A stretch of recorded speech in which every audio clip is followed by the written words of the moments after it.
Number one, we are doing Siaya Integrated Development Market, Integrated Market Hub. We have given it around 400 million Kenya shillings, phase 1. Phase 2 will be almost similar.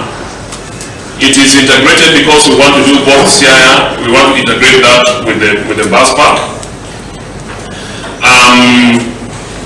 The opening or the closing was today, so I'm sure it was 12 o'clock today.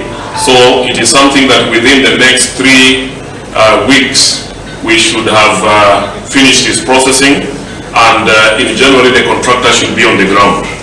I had yesterday presentations about the mini markets that are going to be done in Siaya municipality. We have an integrated project of a big market, which is more than a market, it's going to be a hub. And together with that project, we're going to have affordable housing project and a bus park on top of it.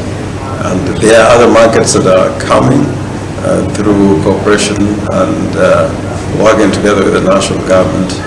And those are going to be done in Akala, in Musenge, in Barombere, in Sidindi, Ugunja, and Mambo, and many other areas. So I have every confidence that in the sector of trade, everything is being done to make sure that that sector is dynamic and impactful to the need of the people in the county. That's nonsense. It doesn't scare us, but